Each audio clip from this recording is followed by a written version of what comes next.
Olá, meus irmãos e irmãs de Ideal Espírita, vocês amigos e amigas que nos acompanham aqui na página Estação da Luz Espírita, muitíssimo obrigado mesmo pela sua companhia. A nossa página Estação da Luz Espírita não tem fins lucrativos, o objetivo é a divulgação da doutrina espírita. E é por isso que nós reunimos aqui esta sede de matérias espíritas para que possa atender às suas necessidades, estudo, lazer, pesquisa.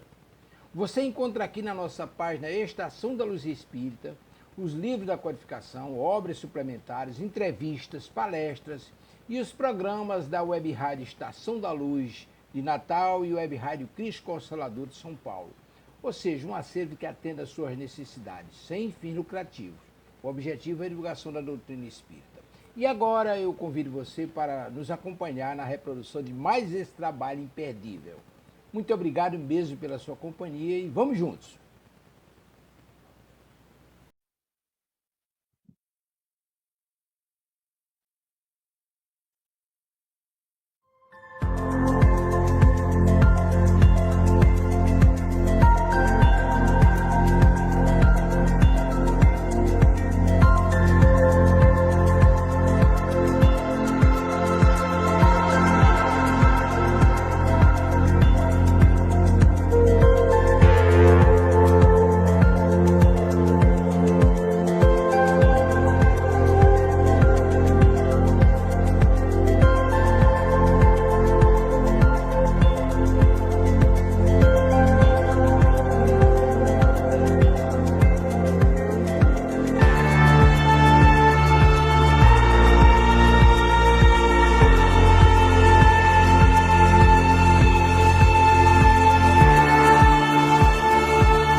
Boa noite, Tavares. Boa noite, Renato.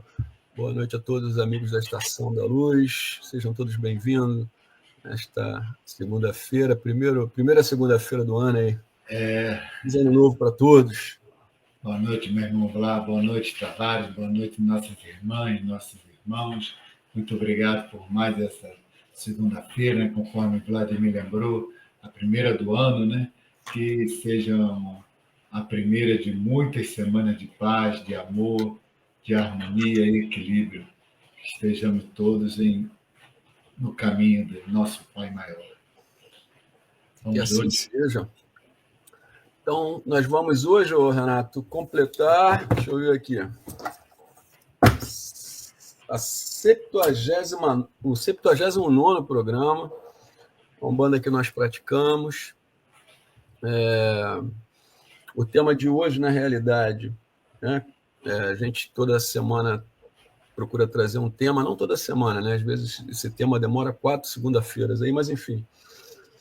O de hoje nós estamos iniciando o significado das danças e roupas na Umbanda, que foi uma sugestão da nossa querida Heloísa Helena, e ela sugeriu se a gente poderia falar sobre esse assunto, então estamos aqui cumprindo a nossa promessa.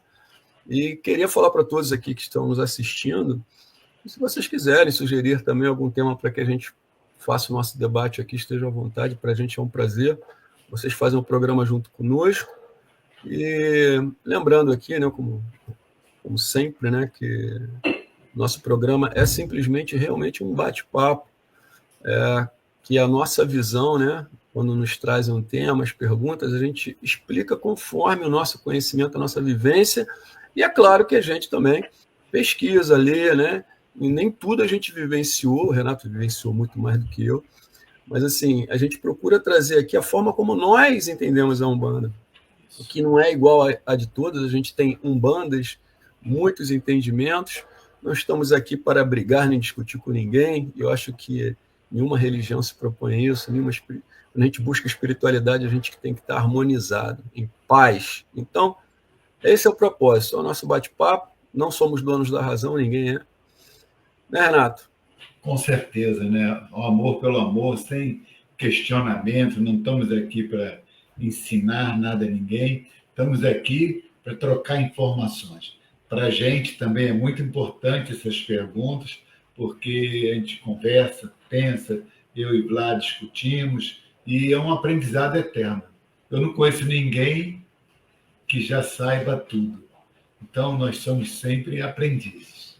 Enquanto nós Eternamente. formos aprendizes, nós vamos estar trabalhando através da mediunidade. Né? Um dia que não for mais aprendiz, a gente já não sei onde a gente vai estar, mas enquanto encarnado, nós seremos eternos aprendizes. Encarnado e desencarnado também. Vamos aprender, Estaremos aprendendo. acho que durante a eternidade, né? Só quem sabe tudo é o nosso Pai, é Deus, né? A gente vai estar sempre aprendendo alguma coisa. Boa noite, Rosane Ribeiro. Boa noite a todos os irmãos. Seja bem-vinda, Rosane. Muito obrigado pela sua presença, está aqui conosco. Então, Pai Renato, vamos iniciar o nosso programa de hoje você, com a nossa prece de sempre, né? Pedindo a bênção e a permissão aos nossos pais e mães orixás, ao nosso Pai Deus, a Mãe Maria, a José, a Jesus, nosso governador do planeta, que nos proteja agora nesse momento que inicia-se o ano, né? Aqui no Rio de Janeiro, dia 20 de janeiro, né? Que se comemora dia de São Sebastião, que será a segunda-feira. Estaremos fazendo um programa homenageando nosso pai Oxóssi, né? As matas, né? Então, dia 20 de janeiro estaremos falando. E aproveitamos para pedir ao nosso Pai Maior que nos dê um presente, que é acabarem as guerras, acabarem os sofrimentos, as mortes, seja na guerra ou na paz, como nós vivemos aqui no Rio de Janeiro, em outros estados do Brasil, onde existem muitos falecimentos, né? Como dizem, balas perdidas, né? Então, vamos rogar a Deus que possa ser diminuído isso, e se ache uma solução, né? Um caminho para que isso diminua em tantos estados do Brasil, né? Não é só no Rio de Janeiro, talvez o Rio de Janeiro é o mais difundido essas situações, né? Mas o que importa é que não percamos a esperança, a fé, que isso tudo vai passar. Temos certeza que Deus resolverá isso tudo e dentro da programação a gente vai terminar isso e possamos viver em paz, poder andar na rua, passear, sem preocupações. Que nossos irmãos, seja na Ucrânia, seja na Palestina, seja onde for, tenha paz para poder andar e passear com seus filhos, seus familiares, que volte a reinar a paz nesses lugares. Graças a Deus. Graças a Deus, que assim seja. Bom, a gente estava... Para quem está começando hoje a acompanhar o programa, normalmente a gente inicia o programa já lendo as perguntas, né? Porque a quem nos acompanha manda pergunta, a gente agradece muito por isso. Só que a gente traz o tema e normalmente as perguntas são em cima do tema, então a gente já vai respondendo as perguntas e desenvolvendo. Só que eu e Renato estávamos conversando e a gente resolveu que, de repente, também é interessante primeiro a gente tirar alguns minutos para falar um pouco sobre o tema inicialmente e depois responder as perguntas. Vai acabar que a gente vai responder um pouco menos de perguntas, mas como a gente deixa bem claro para vocês aqui, não se preocupem, porque todos que enviam perguntas, a gente vai responder as perguntas, todas elas, sempre, tá? Então, demora às vezes 2, 3 programas, mas a pergunta a gente lê aqui e debate, né? Então, fiquem tranquilos com relação a isso. E como o tema de hoje, né, que a gente está iniciando hoje, como eu já disse anteriormente, é o significado das danças e roupas na Umbanda. Então, a gente vai falar um pouquinho, depois a gente já engatilha aqui nas perguntas. Pai Renato, o senhor gostaria de começar? Isso, inclusive as duas primeiras perguntas são bem muito próximo. Né? E é a Bem pergunta próximo. É por isso que às vezes a gente começa realmente, né, lendo a pergunta, porque a pergunta já não. A gente pode até começar a falar e já ficar respondido aqui a Isso. primeira pergunta, né? Eu vou ler só a pergunta dela, né? O que caracteriza, o que significa e qual a utilidade das danças e roupas dentro da Umbanda? Heloísa Helena Pertis, Afogado, Recife, Pernambuco. Ela Bem, mudou, a Heloísa Helena mudou de. Era Casa Caiada, ela mudou. Eu também, quando eu vi a Afogado, eu falei, ué, acho que a Heloísa Helena mudou de bairro. Parabéns aí. Começou o ano, a Heloísa Helena mudando de casa, falou que ia mudar. Está desejando tudo de bom para esse ano que começa, já começou a mudança, mudou de casa e de bairro. então vamos lá. Bem, Heloísa, o que eu poderia dizer a você que a relação, né, as danças e as roupas, né, logicamente, nós trazemos isso da herança da África, né, dos africanos que chegam aqui e então eles trazem as suas vestes, né, e da parte folclórica da África. Temos também os índios, né, que também traz a sua parte de dança, né, e também a sua roupa, né. Se nós olharmos os caboclos, eles se vestem de índio, né? Então, olha a miscigenação, né? Nós temos os índios, temos os africanos. Então, nós mantivemos, e até hoje, e é uma coisa muito importante, é essa herança, né, que nós recebemos dos nossos irmãos, que todos nós temos uma relação com o povo africano, né? Se fizer um DNA, vai aparecer lá bastante coisa, né? O meu filho caçula, por exemplo, ele fez recente e deu uma herança muito grande da África. Todos nós temos esse, assim, tem até uma brincadeira que se fala, ô Flando, tem um pezinho na África, né? Então é isso, nós todos temos esse pezinho na África, né? E que muito nos orgulha, né?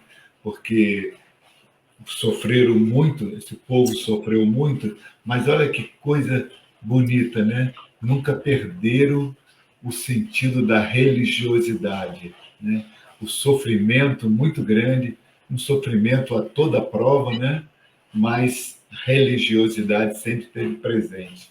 Até quando eles, então, entendem que tem que enganar o senhorzinho, dono da fazenda, né? Passando na imagem para os senhorzinhos, eles adorarem os santos católicos, mas no fundo eles estavam vendo os seus orixás, né, e seus guias espirituais, as imagens não eram do santo católico, mentalmente para eles eram as espiritualidades dos orixás africanos, né? Então é muito importante e que seja esclarecido que não é necessário, não seria necessário, e talvez seja a evolução, não seja mais na nossa encarnação, mas em outras, talvez já não tenha mais essa situação da dança, das roupas, né?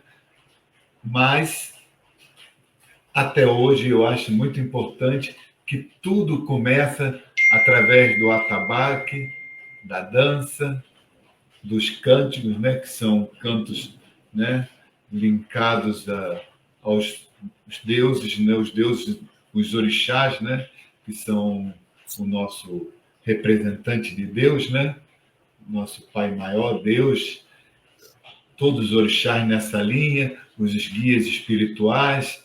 Então, isso aí é muito importante que nós seja mantido no meu pensamento, e acho que de Blá, seja mantido isso, porque isso é uma maneira, principalmente para os iniciantes, receber essa energia, quando ele coloca a sua roupinha branca, né?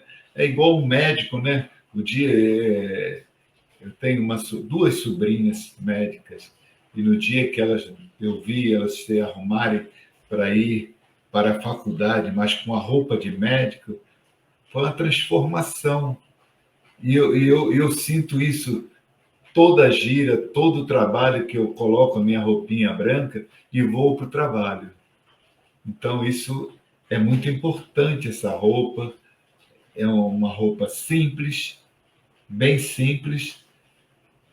A calça, uma camiseta com a logomarca da casa, e o equeté, e pronto, e vamos trabalhar. Então, a roupa, para mim, tem esse sentido. A ancestralidade, a lembrança desse povo que nos ensinou isso. Porque eu como Vladimir, talvez né, pela minha idade, lógico, eu comecei antes dele, mas foi a idade. Não tem nenhuma mudança de conhecimento espiritual e nem os espíritos que Vladimir serve serão mais novos ou mais velhos do que aos quais eu sirvo. Não existe. Só existe o quê? O Renato começou antes porque é mais velho. Tem, sei lá, 15 anos mais do que ele. Então, começou antes, né? E começou desde criança, então ainda teve esse tempo desde criança. Mas mais nada. A espiritualidade ela já chegou com o tempo. E a espiritualidade que ele serve pode ter, sei lá, 1000 séculos mais do que o que eu sirvo. Então, isso não existe. Todos nós estamos alinhados. Alinhados. Seja aquele jovem que entra como diz aqui, um burro velho igual o Renato. Então, não tem nenhuma mudança. Nós temos que respeitar todo médio de Umbanda. E se ele entender que... E aí vai da mãe de santo ou do pai de santo, que, por exemplo, vamos ter o Oxóssi, né, dia 20, aqui no Rio de Janeiro. Olha, meu filho, vamos colocar a roupa, né, uma roupa verde, bonita, homenagear o Oxóssi. Alguns centros que têm mais ligação com candomblé, né, Vladimir? Eles se vestem mais com esses trajes. Eu nunca tive uma roupa de nada, a não ser a de Xangô, que foi na época da minha deitada, só uma vez só que eu tive roupa. As outras vezes que deitei, não coloquei roupa porque era em outro centro. Nesse centro que eu servi, fez agora 10 anos, não, 8 anos, desculpa, e então eu coloquei a roupa e está guardadinha. Né? Uma lembrança, uma coisa muito importante. Então, a roupa eu acho interessante e importante para o complemento, para que o médio se sinta toda aquela energia, igual dos atabaques, igual das danças, igual do canto, porque quando você está cantando, batendo palma, você está energizando todo o espaço. Então, é isso, Vlad. A gente não se alongar muito. Fala aí um pouco, meu irmão. Bom, perfeito, Renato, a sua abordagem, né? Antes de mais nada, boa noite, Ana. Ana Patrícia está sempre conosco aí. Muito obrigado pela sua presença. Um feliz 2025 para você, para a Rosane, para todos aí que estão nos assistindo. Eu tenho o seguinte pensamento em relação a isso, né? A Luiz Helena queria que a gente falasse sobre danças e roupas, né? Vamos lá. Com relação às roupas, né? Eu acho que porque quando se fala roupas na Umbanda, talvez, Heloísa, você esteja querendo se referir àquelas roupas características de saída de santo, como o próprio Renato falou. Eu estive presente lá quando o Renato fez a deitada e saiu, né, com o Xangô e tal. Então tem uma vestimenta, né? Vem com machado, vem às vezes com uma coroa, às vezes vem com o rosto coberto, enfim, depende do orixá, depende da casa também. Mas isso é do candomblé, né? Isso vem mais do candomblé.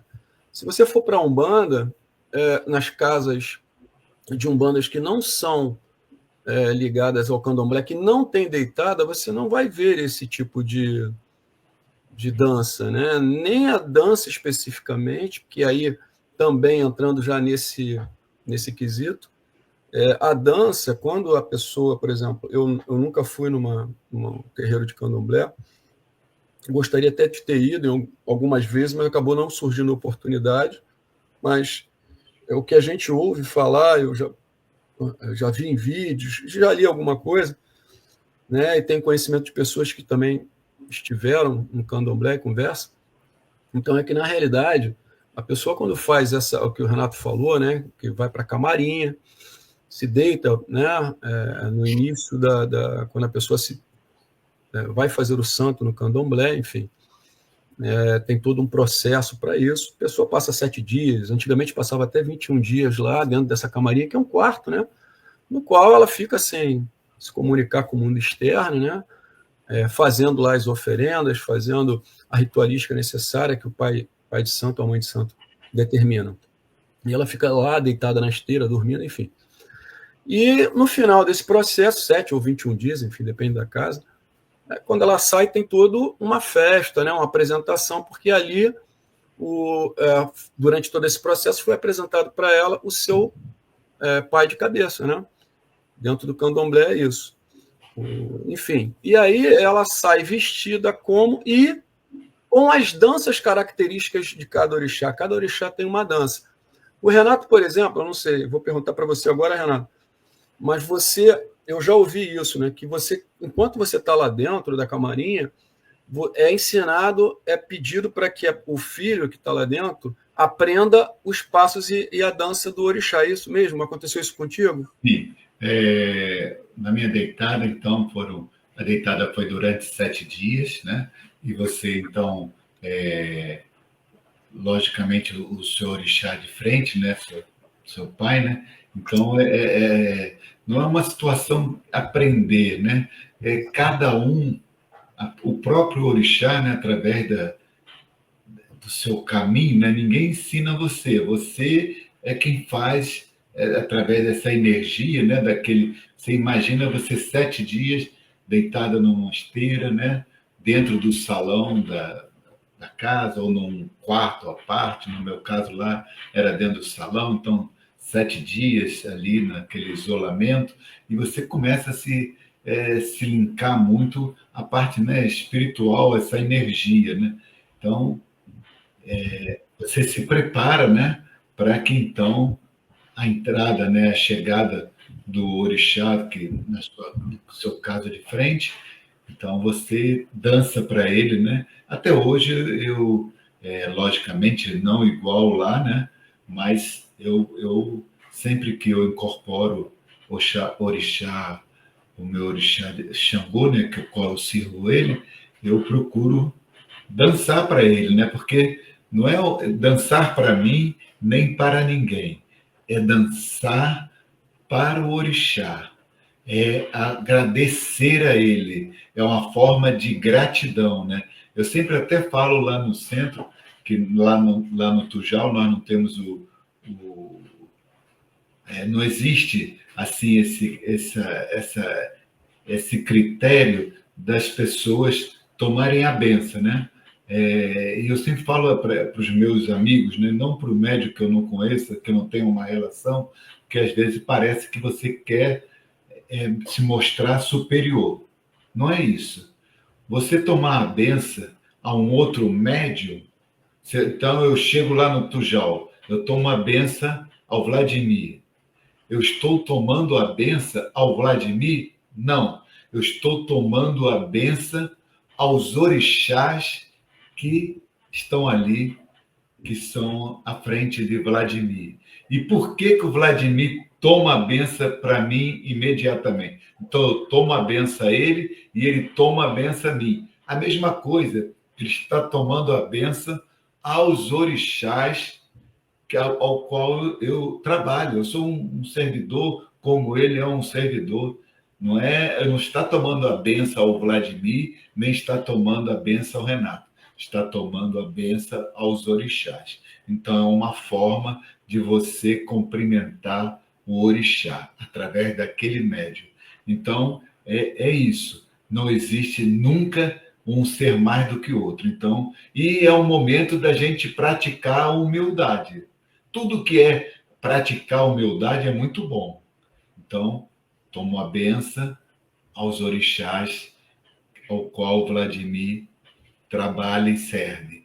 e ele toma a benção a mim. Porque se fosse só tomar a benção a mim, eu não sei, não teria justificativa de eu tomar a benção a ele. Se eu me considerasse mais do que ele, né? Porque eu não tomava a benção ao meu pai carnal e ele não tomava. Eu tomava a benção, desculpa, ao meu pai carnal e meu pai carnal não tomava a benção a mim. Então, nós estamos, um toma a benção do outro porque são iguais. Nós estamos tomando a benção não as pessoas, e sim os orixás aos quais eles servem. Então, eu acho essa parte muito interessante, a prática da humildade. Então, eu deitei então 7 dias, logicamente, mais de uma vez, né, Xangô, né, toda aquela oferenda feita, né, outros trabalhos feitos. Muito bem. Aí, só para complementar para as pessoas que não conhecem, eu vou dizer como era lá no nosso centro. Eu fico até 21 dias, eu vou para minha casa no final dos 7 dias, porque já é diferente do candomblé, né? Que é uma situação de algumas coisas que são acopladas na Umbanda, que chama Umbanda-Omblé, né? Hoje tem vários. Então, eu fico 7 dias lá, depois eu saio no 7º dia, eu vou para minha casa, eu não posso pegar sol, eu tenho que andar com equeté, eu durmo até fazer 21 dias na esteira, é permitido que eu durma no quarto com a minha esposa, ela na cama, eu no chão. Então não existe sexo, não existe nada, e você dorme no chão, na sua esteira, ao qual você deitou lá no seu centro. Leva a sua esteirinha embaixo do braço e dorme até fazer 21 dias. Então, é mais ou menos isso, Vlad. No candomblé, você ficaria os 21 dias lá deitado. Dentro do local. Exatamente. É que eu tinha ouvido falar. Eu lembro que você também chegou a comentar isso comigo.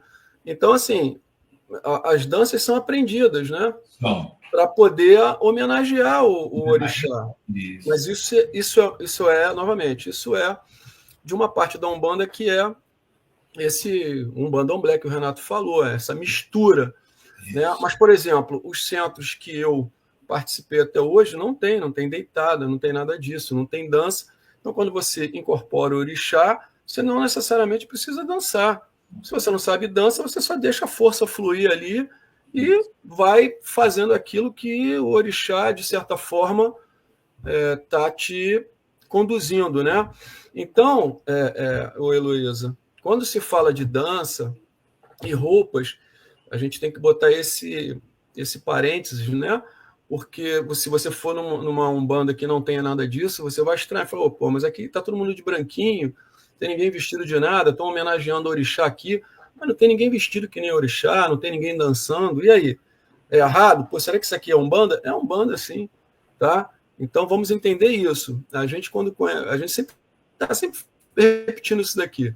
Se você quiser conhecer Umbanda, vai em vários centros de Umbanda diferentes que você vai ver e vai notar muitas diferenças também, né?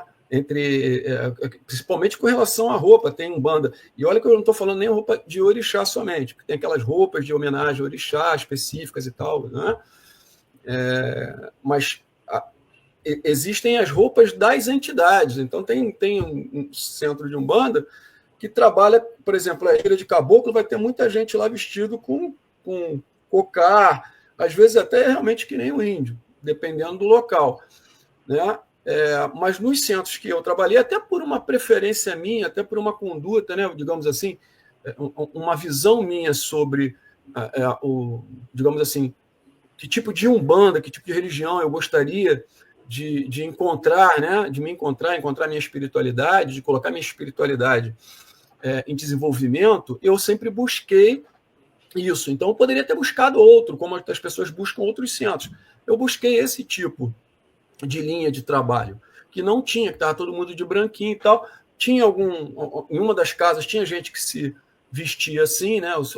Por exemplo, principalmente em gira de como é que se diz? De pomba gira de esquerda, né? De Exu e pomba gira. Aí tem gente que bota capa, tem as pombagiras botam saia, não em todas as casas, mas em algumas delas que eu trabalhei, sim. Gira de cigano, uma das casas que eu trabalhei tinha uma gira de cigano maravilhosa, que aí era todo mundo caracterizado com uma fogueira, tinha uma área externa. É lá no... Inclusive, a gente vai marcar para ir lá numa gira de cigano, Renato. Meia. Lá no Tem Luz. É maravilhosa aquela gira de cigano deles.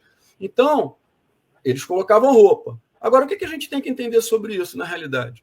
Isso é muito antigo, né? Porque, novamente, a Umbanda, ela é essa miscigenação, né? A Umbanda é uma miscigenação. Ela traz muito da cultura africana, europeia, espírita, das primeiras nações, dos índios. Então, é uma mistura que a gente tem ali dentro, tá? Então, a gente não pode definir a Umbanda somente com uma dessas vertentes.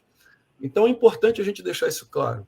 Com relação às roupas, tem história, já tem relatos do século XVIII, lá pelos meados de 1700, da metade do século de 1700, por exemplo, com uma ex-escrava, Luísa Pinta, né, que ela acabou sendo presa, porque naquela época, né, aqui no Brasil, né, isso foi em Minas Gerais, se eu não me engano, Sabará, ela era uma ex-escrava, conseguiu a sua liberdade, enfim, e ela era, digamos assim, uma mãe de santo, né, de uma religião que me escapa, mas era algo semelhante ao que nós temos na Umbanda hoje em dia.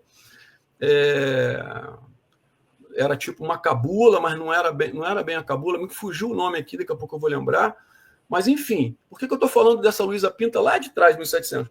Porque pelos relatos, e os relatos que foram dados, era porque ela foi presa, né, naquela época por feitiçaria, alguma coisa. Vamos lembrar que a gente estava na Inquisição ainda, né, em Portugal.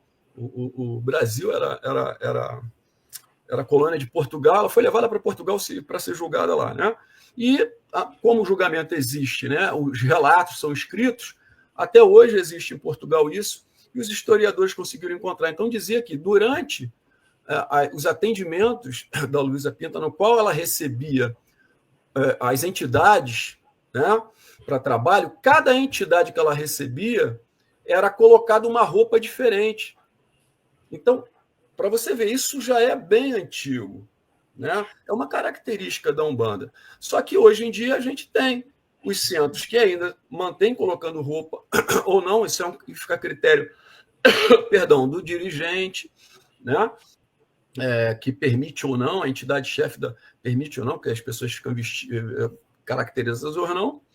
E tem aquelas linhas de Umbanda, como eu falei com você, que todos nós vestimos de branco, como é o caso, né, na casa que eu e o Renato trabalhamos hoje em dia, que é o Tujal, que está todo mundo de branquinho. Mas isso faz parte da Umbanda. Espero que a gente tenha, de uma forma um pouco ampla, o Renato explicou bastante, eu tentei também expor para vocês isso aqui. Hoje uma coisa, eu até coloquei isso ali quando eu fui tomar banho, coloquei minha camisa vermelha, e ela falou assim, há quase 2 anos você está fazendo esse programa e sempre você coloca uma camisa branca. É verdade, eu não tinha notado isso.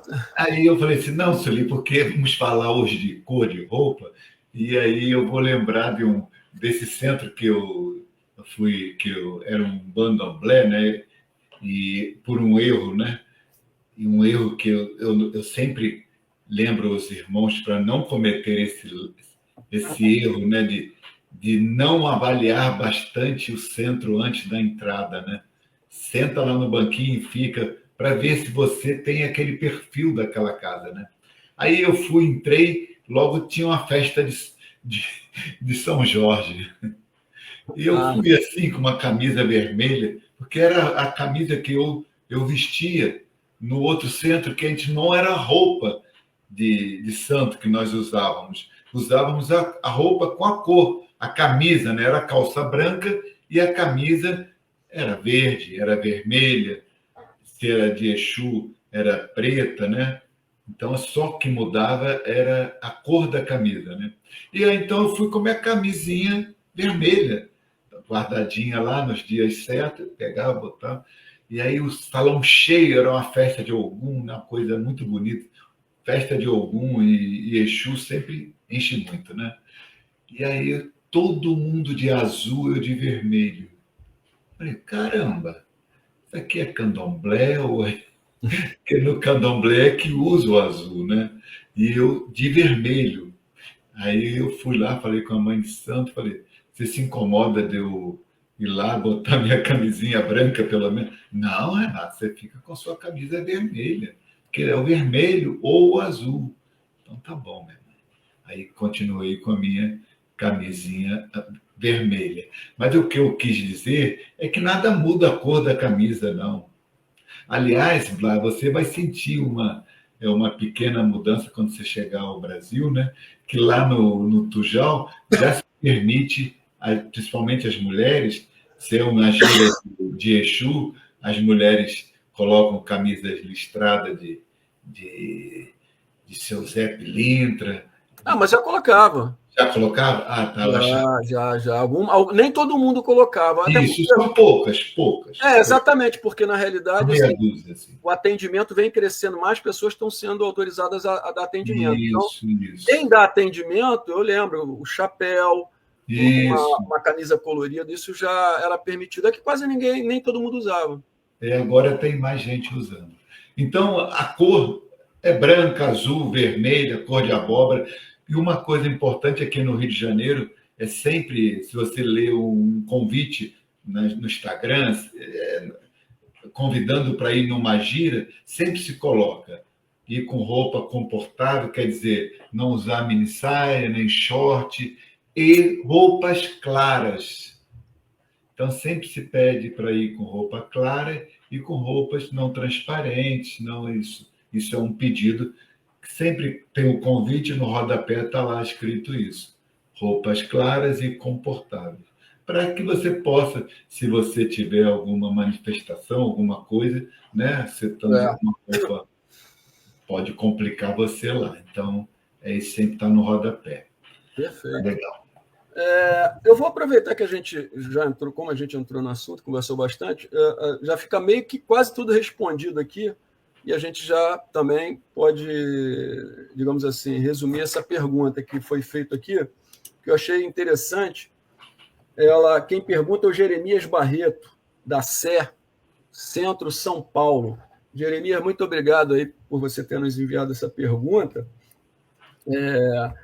Ele coloca o seguinte: essas cores, danças, roupas, instrumentos, bebidas e fumo não seria um atavismo preso ainda, perdão, às idades passadas em um materialismo vigente nessas épocas?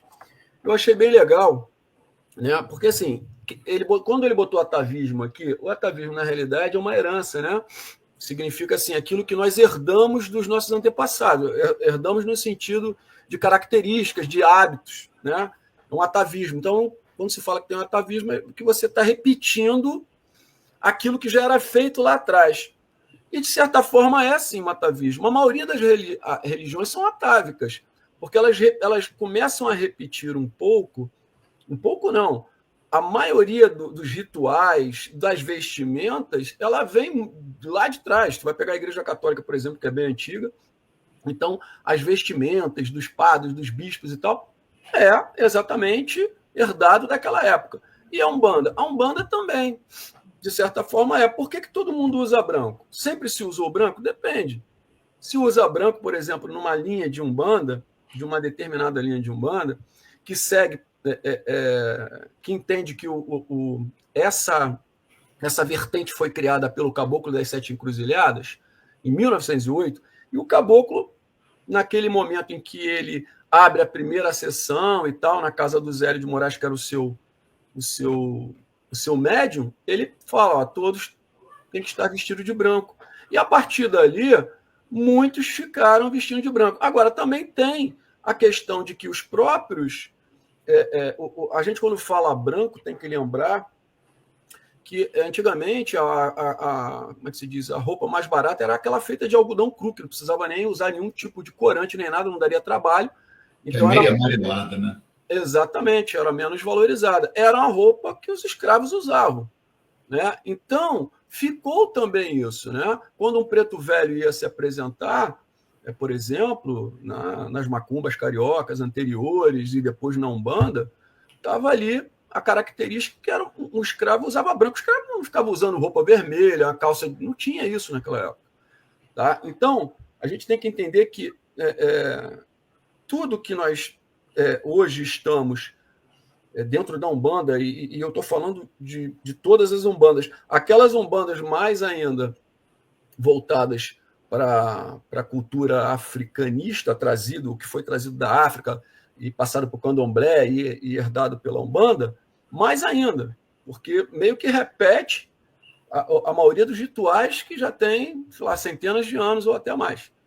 Então, realmente é assim, mas não é só a Umbanda. A maioria das religiões, elas são realmente atávicas nesse sentido, né? E aí você pergunta com relação a cores, danças, roupas, a gente falou, né, já das danças, etc. e tal, roupas, instrumentos, bebidas e fumo. Sim, tudo isso, né? Mas tudo tem um sentido. A gente já conversou em outros programas aqui sobre isso, sobre a necessidade, qual é, por exemplo, o sentido, qual é a utilidade do atabaque, por exemplo, além de ser cultural, que foi herdado, isso foi trazido da África para cá, o batuque, né?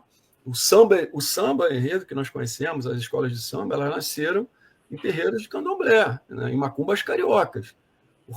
Então, ou seja, aquilo que nós temos lá, a bateria e tal, ela é basicamente uma cópia do que os escravos, porque os escravos já faziam isso, né? A cultura africana é muito rica nesse sentido. Então, os atabaques, eles servem. Agora, eles têm utilidade para nós, eles nos ajudam no transe mediúnico, sim. Mas se não tiver, as casas que não têm, a mediunidade não depende de roupa, não depende de música, não depende de nada.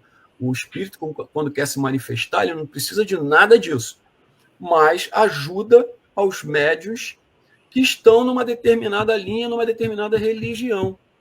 Então, os médiuns que, por exemplo, vão fazer o seu desenvolvimento mediúnico dentro da Umbanda, e de uma Umbanda que tem os atabaques, e desde o início ele está ali ouvindo as músicas, etc., etc., aquilo para ele ajuda no momento em que ele for desenvolver. No momento que começa os atabaques a tocar, ele faz uma ligação automática, né? A nossa mente, ela guarda informações. Então, quando começa a tocar um atabaque, você automaticamente já começa a se preparar para aquele momento que é de comunicação com o mundo espiritual. E aí é desencadeado todo um processo, além de que o som, a vibração, ele nos afeta, né? O som é uma vibração que afeta o líquido, né? O ar, ele se propaga através do ar, mas nós somos 75% de líquido, nós temos 75% de líquido no nosso corpo. Por isso que a gente sente isso. Os tipos, as variações de música, de tons, enfim. Então, nos ajuda, né? Foi trazido de outra cultura? Sim, foi, mas foi inserido e faz dentro do processo. O fumo, a bebida, da mesma forma, ela está inserida dentro de um contexto, mas aí a espiritualidade, quem está fumando o charuto não é o Renato ou o Vladimir, é o guia, é o seu boiadeiro, é o seu mangueira, ou é o seu tiriri, ou é o seu pena branca, enfim, são as entidades que estão ali, acendem um charuto, né, e vão fazer o trabalho de espargir aquela erva da forma, obviamente, de uma forma que nós não estamos vendo com os nossos olhos físicos, mas que eles estão ali fazendo o trabalho de limpeza do ambiente, limpeza das pessoas. Então, tudo tem uma explicação, tá? Tudo tem um contexto. Inclusive, a gente sempre fala aqui, né?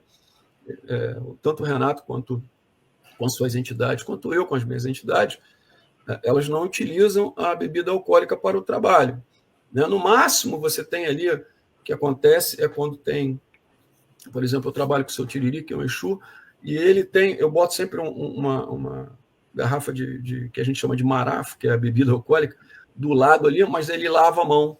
Ele utiliza por quê? Porque o álcool é um elemento higienizador, para a gente e no astral também é. Então, utiliza muitas vezes para lavar, para limpar, passar na pessoa, no pé, na mão, enfim. Cada entidade trabalha de uma forma. E tem entidades que bebem, né? Como limpeza do seu médium, enfim. O médium é que sabe exatamente, a entidade ela explica isso para o médium também.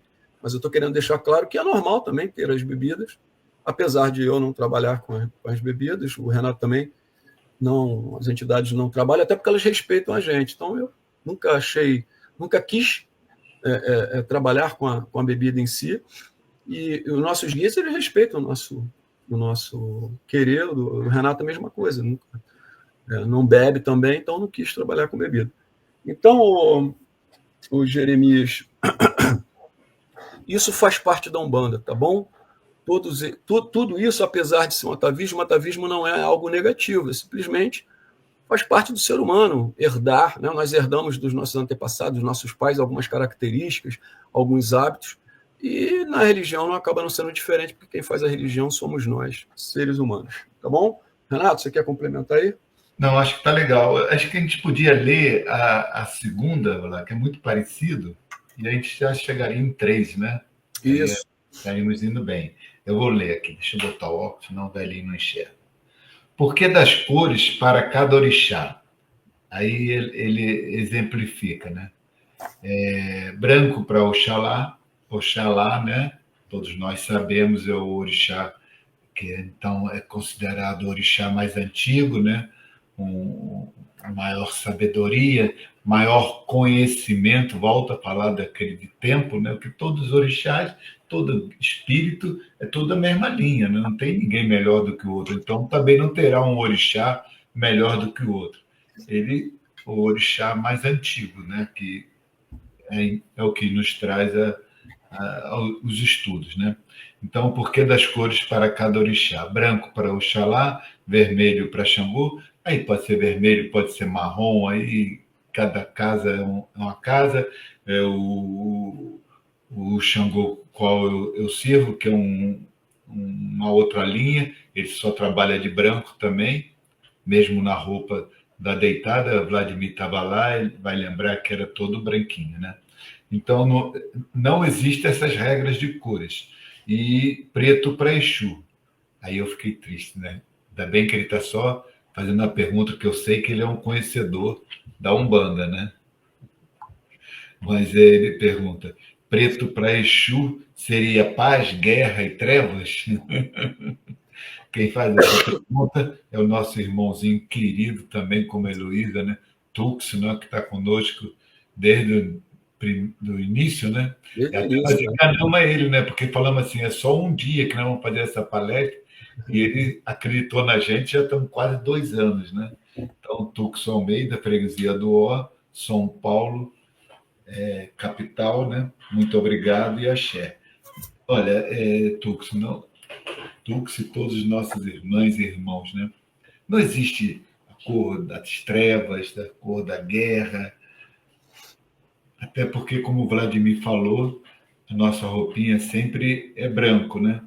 Aí coloca preto, sinceramente, preto, vermelho, porque vermelhos, as pombagiras, né? São roupas que chamam mais atenção, né? Quando você está uma mulher assim, muito vultosa, né? Com uma roupa vermelha, é diferente de uma roupa amarelinha, cor clara, branca. Então, é só isso, porque a pombagira tem esse sintoma da mulher que já viveu muito. E isso é muito bom a gente entender. Por que seu pilintra se transforma num espírito? Porque ele traz para a gente, olha que oportunidade ímpar, Tucson, de ouvir uma pessoa que teve a experiência na vida mais errada possível. Ele passou por tudo errado que podia acontecer. E aí ele volta como espírito de luz para a gente acordar e não fazer as mesmas besteiras, né, esses erros que ele cometeu. Então, as pombagiras são necessárias, os Exus são necessários, a malandragem é necessária, e a cor é só, né? Hoje eu vim de vermelhinho por causa da sua pergunta também, Tuxan. Quando eu li a sua pergunta, eu falei, ele é danado. Então eu botei o vermelho, muda alguma coisa? Não muda nada, porque a barba é branca, né? Mantive o branco, né? Então, no nosso pensamento, a cor não muda nada. Nada significa treva, guerra, nada. Tudo é o amor. A nossa religião é o amor. Nós só sabemos o amor. A roupa que, como o Vladimir falou, que lá no Tujal, no centro, né, já se permite usar no dia de usar o vermelho, usar o preto. Isso aí é individual de cada um, mas não muda em nada. Lá, principalmente, 90% vai de branquinho, ou mais de 90%, eu acho. Então, não existe essa situação de cor, nem de agressão com a cor, né? Porque eu vejo em centros espírita kardecistas que tem o trabalho, né, de diversos trabalhos, a pessoa trabalha com a roupa que ela tá, preto, amarelo, cor de abóbora, não muda em nada a cor. Eles até questionam muito a gente dessa cor branca, e eu sempre explico. A cor branca é a cor do que os escravos, né? Porque o algodão, que é um amarelo, né, amarelado, era o do pobre, porque pegava, fazia a tecelagem ali da roupa e pronto, meu irmão, vai com isso aí. Só quem tingia que era rico. Tingimento é caro, né? Então era todo mundo de amarelinho, nem era branco, era amarelinho, aquela roupa, tecido cru, né? Tecido cru não é branco. Branco é um tingimento que custa caro. O amarelo, o cru, é que era a cor dos caboclos, dos preto velho, de todo mundo. Depois, né, a facilidade dos tingimentos, as pessoas começaram a usar outras cores. Então, eu acho que não tem nenhuma ligação a cor com a espiritualidade. É a questão de escolha do médium, de achar que ele pombagira, de colocar uma rosa vermelha, amarela, né? Dependendo da pombagira, ela tem a cor amarela, tem a cor vermelha, cada uma tem a cor preta, mas você pode servir a sua espiritualidade de branquinho. Não se preocupe, se você quer, sirva de branquinho. O Renato só serve de branquinho. Vai lá, diz aí, meu irmão. Não, você falou basicamente tudo. Só lembrando, não, a gente gosta de lembrar bastante sobre isso, porque não existe padrão, tá? O único padrão que eu acho que talvez a maioria das casas sigam seja o azul de Iemanjá, mas tem variações, e o branco de Oxalá. Porque a gente tem que entender o seguinte, novamente, isso depende muito de cada cultura. Quem é que criou isso, essas cores para os orixás? Isso provavelmente foi trazido também da África, né? Que cada nação, né, tinha as suas divindades e tratava dessas divindades que, na maioria delas, como os povos antigos, como as primeiras nações, né, os indígenas e tal, todas essas entidades, porque vamos entender que era tribal naquela época, né, principalmente na época em que houve o tráfico de escravos, então todas as entidades estavam ligadas sempre à natureza. Por isso que quando a gente trouxe esse panteão de divindade aqui para o Brasil, quando foi trazido por eles, e foi colocado dentro das religiões, primeiramente dentro do candomblé e depois aqui na Umbanda, na mais de Macumba Cariocas, você vai perceber que toda entidade ela tem ligação com qual ponto de força dela? É algum ponto da natureza. Mas por que isso? Porque antigamente o ser humano, né, que vivia em suas comunidades, a relação dele tinha que ser com a natureza. Né? Então, quando ele pedia uma boa colheita, ele tinha uma divindade para a qual ele ia pedir. Né? Quando tinha um surto de doença, ele tinha uma entidade que ele ia também pedir a cura, enfim, né? Ou fazer as oferendas para aplacar aquele problema. Quando tinha a questão da guerra, né? Os guerreiros, enfim, também tinha uma divindade. Então, tudo tinha um significado no qual a comunidade colocava, digamos assim, a responsabilidade, né, num ser maior, tá? Por todos os problemas que estavam passando. Isso não é somente, novamente, vamos lembrar, isso não tem a ver somente com a Umbanda, com os africanos. Tá? Isso tinha em Roma, com várias divindades, na Grécia, no Egito, então, todos os povos antigos eram assim. Né? O que aconteceu é que depois que veio o catolicismo, o cristianismo, que a igreja oficial, né, adotou e foi dominando toda a Europa, etc. e tal, aonde ela chegava e conquistava, ela acabava com essas religiões, né, dizia que era tudo coisa do demônio, do diabo, e impunha a questão do catolicismo da forma como ela enxerga. Então, aí a gente tem que entender que não é, quando a gente fala de divindade também, não é algo, porque é algo primitivo. Não era assim que o homem se correspondia com a divindade na natureza, como a gente faz hoje em dia. Tá? Então, as cores que nós entendemos hoje, se você for, por exemplo, as pessoas que sabem, estudam cromoterapia, eu nunca estudei, eu tenho até vontade de me aprofundar mais nisso, as cores, elas são vibrações. A gente só enxerga as cores porque o nosso cérebro, elas chegam até nós através de frequências e vibrações, né? Como a música tem as notas altas, baixas, né? As cores também, tudo, né? São vibrações. E a gente só enxerga o vermelho porque ela está numa determinada vibração. Aí o nosso cérebro entende, olha para aquilo e fala, aquilo é um vermelho, é uma cor. Então a gente traz isso para a Umbanda, por exemplo, uma releitura para a Umbanda, e principalmente para a Umbanda na qual eu estou inserido, Renato também, a gente olha para as cores e entende que são vibrações, vibrações alta ou baixa. Então, por exemplo, para quem é de cromoterapia, as vibrações, as cores têm a ver com os nossos chakras do nosso corpo. Então, o vermelho está ligado com os nossos chakras da base, por exemplo, né? O chakra sexual, ele é ativado pelo vermelho, né? Dando só um dos exemplos. Por quê? Porque ele está ligado a essa parte. Então, quando você, por exemplo, as pessoas usam vermelho, quando fala, por exemplo, né, um dos exemplos, fala de sensualidade e tal. Então, as pessoas colocam o vermelho para chamar a atenção. O vermelho também tem a ver... as pombagiras usam basicamente, principalmente vermelho. Por quê? Por causa dessa questão. Elas vêm trabalhar a parte material, vêm trabalhar a sexualidade, muitas vezes reprimida, que está trazendo vários problemas. Então, elas estão trabalhando dentro daquela energia. Aquilo está impactando os nossos chakras.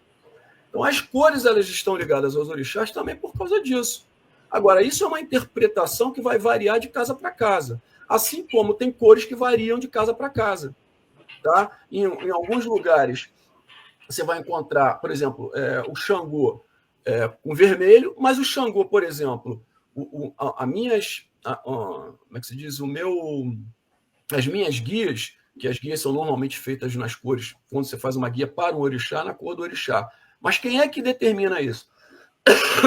É a casa onde você está, é o dirigente. Então, se o dirigente aprendeu que Xangô era marrom, é marrom. A minha guia é marrom, não é vermelha. Mas tem casa que o Xangô vai ser vermelho. Né? Oxum pode ser amarelo ou pode ser ouro. Tudo bem que é bem parecido, mas a mesma coisa. Né?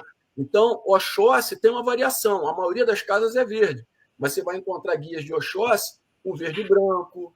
Você vai encontrar, talvez, em alguns lugares com azul. Tá? Tá errado porque é verde. Não, aí não tem certo e errado.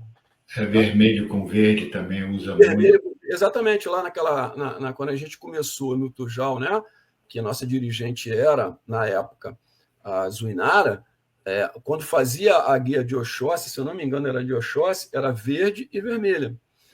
Lá na Messi também é assim. Também, então. Por quê? Porque elas aprenderam dessa forma e trouxeram assim.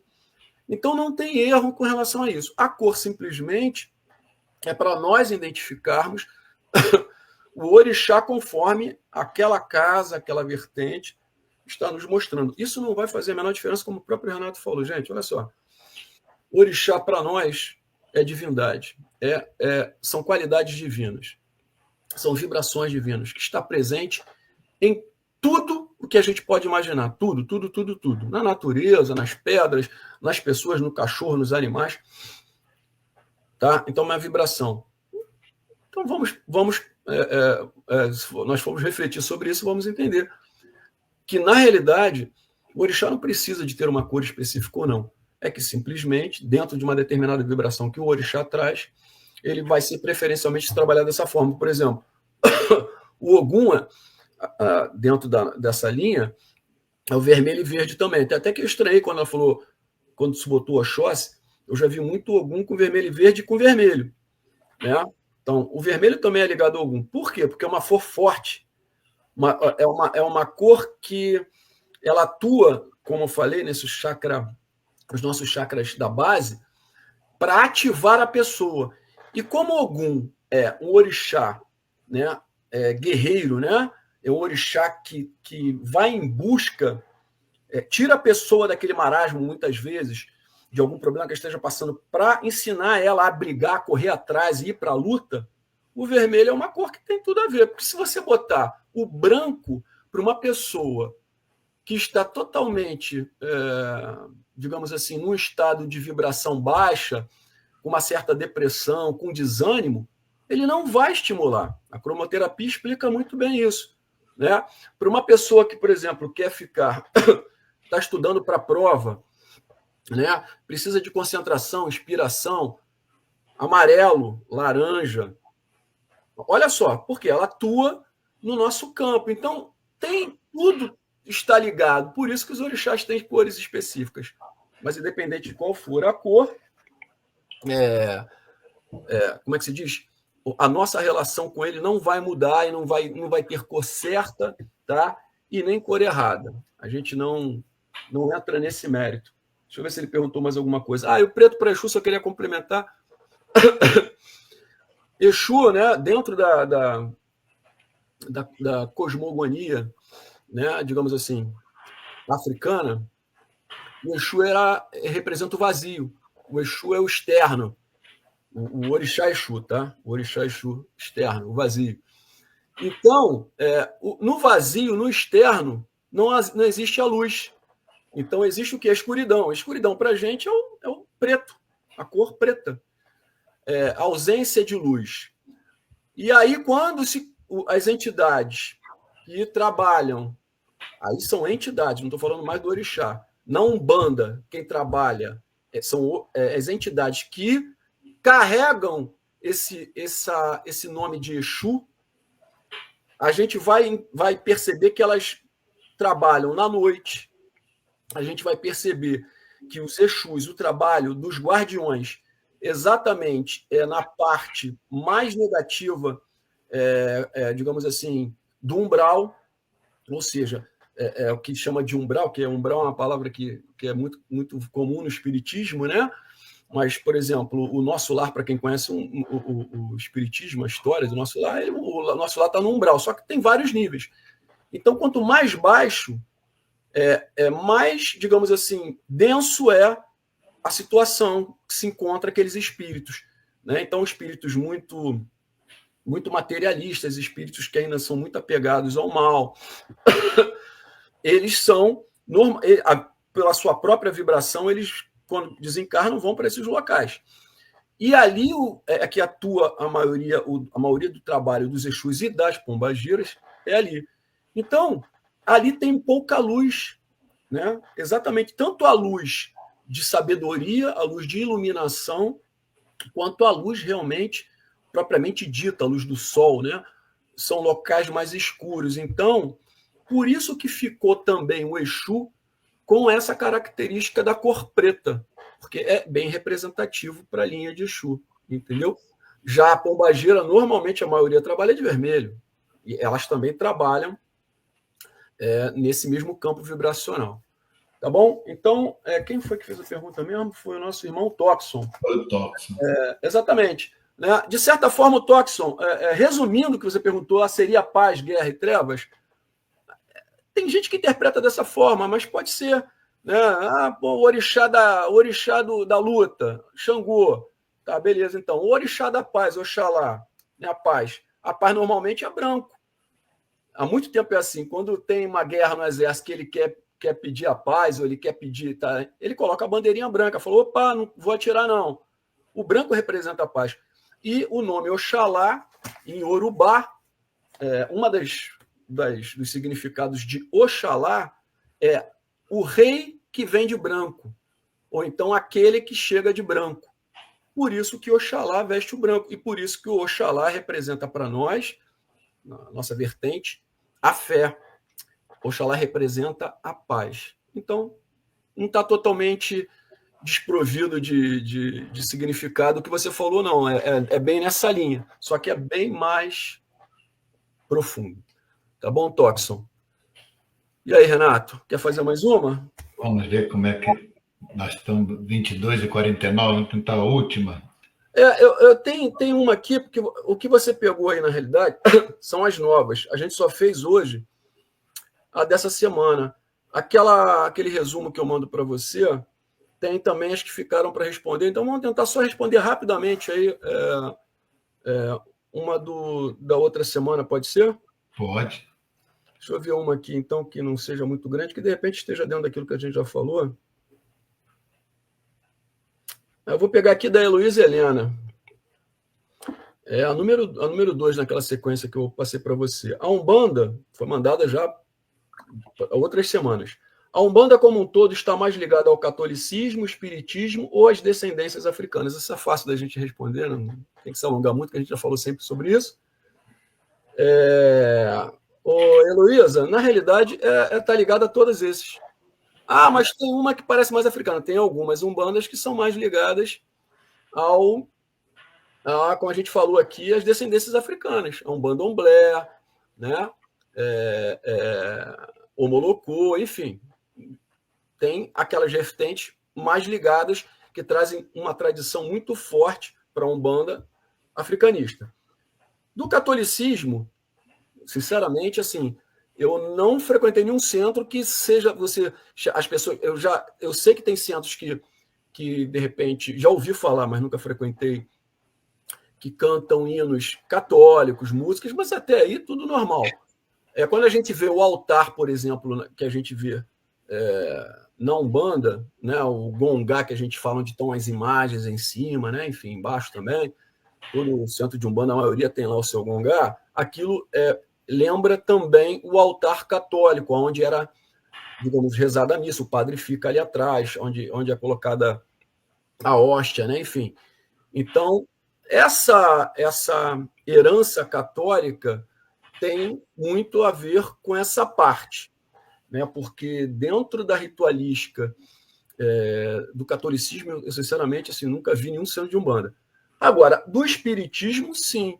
O que nós seguimos, por exemplo, tem, mas tem o quê? Do espiritismo, e quando se fala espiritismo, vamos lembrar, tá? Kardec definiu que espiritismo espírita era todo aquele que acreditava na reencarnação e na comunicação com os espíritos. Ora, bolas. Ele mesmo definiu isso, ele falou assim, não, espírita é somente aqueles que seguem aqui o que está no livro que eu trouxe, né, que os espíritos falaram, no livro dos espíritos ou no livro dos médiuns, não. Ele definiu isso, deixou muito claro. Então, todas as pessoas que acreditam, todas as religiões que acreditam que após a morte o espírito desencarna e depois vai voltar a reencarnar novamente e que existe essa comunicação entre os dois mundos, através dos médiuns, automaticamente é espírita. Só que quando a gente fala espírita no Brasil, tem até briga judicial, porque no início, quando tentaram fundar a Federação Bandista, a Federação Espírita Umbandista do Brasil, houve a Federação Espírita, né, kardecista, digamos assim, ela entrou com um processo na época, obrigou a tirar o espírita do nome. Se você é um bandista, então não vamos misturar aqui. É como se o espiritismo fosse definido para quem é kardecista. E o Kardec deixou lá em algum ponto, lá, se eu não me engano, eu não vou lembrar agora se é algum livro, né, ou nas revistas espíritas ele deixou isso claro, essa definição. Mas vamos lá, vamos seguir em frente. Espiritismo tem, né, por quê? Porque você vai nos centros e a gente fala que nós somos médiuns. Quem são os médiuns de atendimento? Médium é uma palavra que está muito ligada, que foi trazida e reforçada por Kardec. Acho que não existe médium em qualquer outra religião. Existem nomes diferentes para definir, mas médium não. Então, assim, tem isso do médium. As explicações, quando a gente fala sobre a questão de reencarnação, karma, com referência, a gente sempre vai citar aquilo que o Kardec também trouxe anteriormente, Então, por exemplo, a Umbanda que nós frequentamos ali no Tujal tem muito a ver com o espiritismo, sim. Estudamos, e lá não significa isso, tá? Mas nós estudamos, por exemplo, o Livro dos Médiuns. Então, temos uma influência, sim, espírita e africanista. Atabaques, enfim, né? Algumas outras coisas, defumação, papapá. Isso tudo também nós trazemos, as guias, nós trazemos da africanista. Tá bom? Então, oi, Heloísa, espero ter respondido isso. Renato, você quer complementar? Só rapidinho, 5 minutinhos. Deixa eu localizar aqui. Eu diria, irmã Luísa, né, que desses exemplos que você citou, logicamente, a nossa maior relação é a linha africana, porque traz toda essa nossa formação africana e indígena. Você esqueceu de falar, que é muito importante. Indígena, perfeito. A parte indígena, né? Eu Bem diria lembrado. que o espiritismo, né, kardecista, né, que Kardec, então, através de seus livros, trouxe para a gente, trouxe o entendimento, o conhecimento, mas não afeta a nossa parte religiosa de como acontece uma gira, como acontece um trabalho, é totalmente linkada ao africanismo e o indígena. Então, o grande engrandecimento que o espiritismo kardecista traz para o nosso é a oportunidade do conhecimento, que é excelente, porque nós éramos, e eu falo muito isso por estar mais tempo que lá, né, como falei no início, que ninguém estudava, não tinha nem onde estudar, não tinha nada, era muito carente, né? Então, e aliás, eu não sei se eu vou falar errado, mas a partir de quarta-feira que vem, é quarta-feira que vem, Ivan? Essa agora, quarta-feira agora, depois de Agora? amanhã. Depois da manhã, então. Nós vamos ter 2 irmãos, a Dirce e o nosso dirigente lá do Tujal, o Denis, falando sobre a Umbanda com a utilização do espiritismo, e vai citar, eu imagino, o Livro dos Médiuns, né? À luz do Evangelho. Isso. E, por exemplo, dia 20, no dia da gira, que nós vamos ter lá de a festa de Oxóssi, nós temos uma palestra. E a palestra será por eles dois, tá aí? Não, essa aí é da quarta-feira, mas o que vai ter no dia 20 é falando justamente sobre o Evangelho no Lar.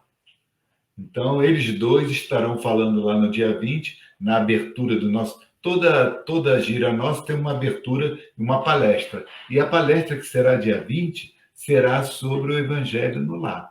Então, quarta-feira, eles dois vão estar falando, né? Conforme o Tavares, obrigado, colocou aí. E no dia 20, a palestra será sobre o Evangelho no Lar. Então, é uma junção perfeita. Eu diria que é a parte africana, indígena e kardecista. Que espírita já somos todos. Então, não trouxe nada de novo para a gente. O que traz são os ensinamentos, né? Que é muito importante. Nós não temos condições, na nossa opinião, de viver sem essa oportunidade do espiritismo através de Kardec. Lembrando que o Denison é o nosso dirigente espiritual lá do Tujal e a Dirce é a nossa mãe pequena lá, então os dois vão estar aqui agora. Vão estar aqui quarta-feira falando sobre... E eu imagino que todo o trabalho deles aqui às quartas-feiras estará falando sobre essa junção do espiritismo. Sim. Através de Kardec, né?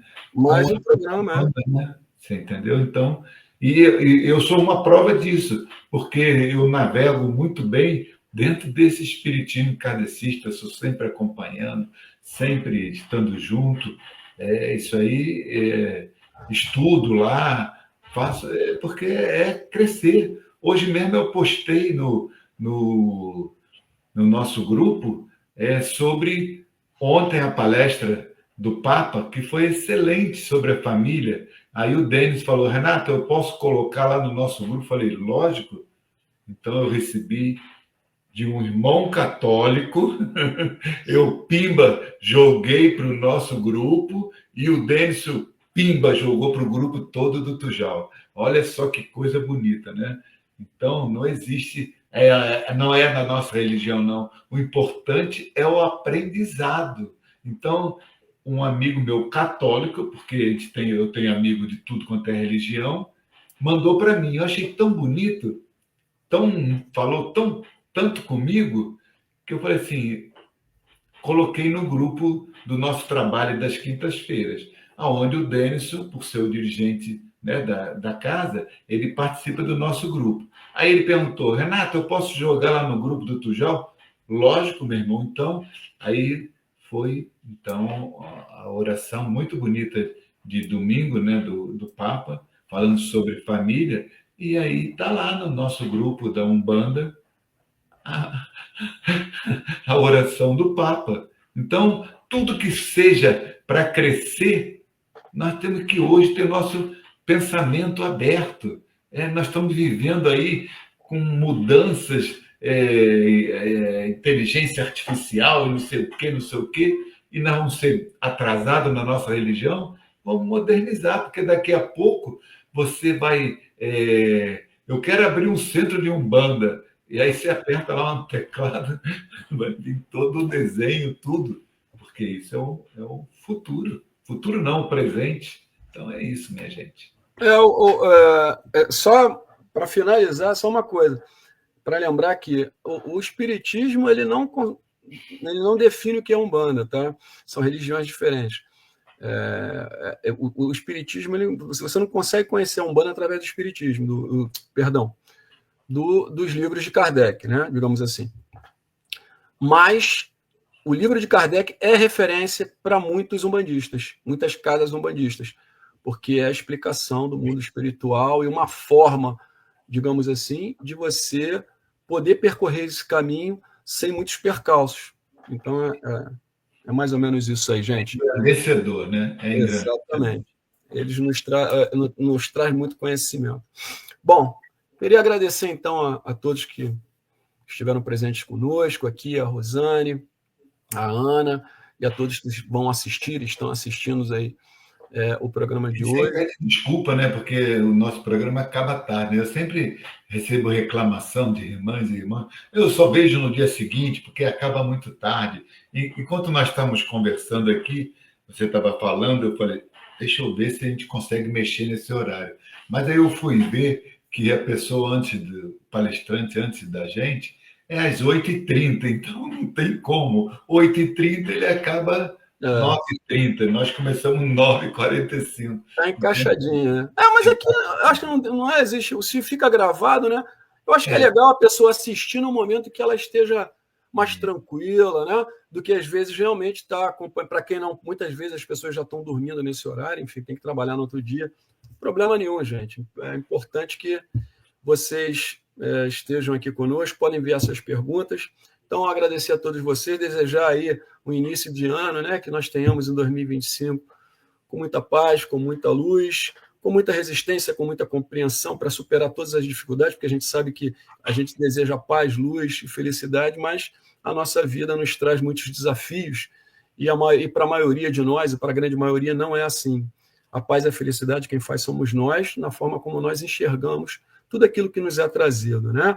Que a vida nos apresenta, a forma como nós vamos lidar com isso é que faz a diferença. Então vamos pedir a nosso Pai Oxalá que encha a nossa vida de fé, fortaleça bastante a nossa fé, nossos passos, que possa amparar a cada um de nós, nosso Pai Oxalá e todos os orixás, junto com os nossos guias e mentores, para essa caminhada, para que esse ano nós possamos extrair o máximo de experiência, né?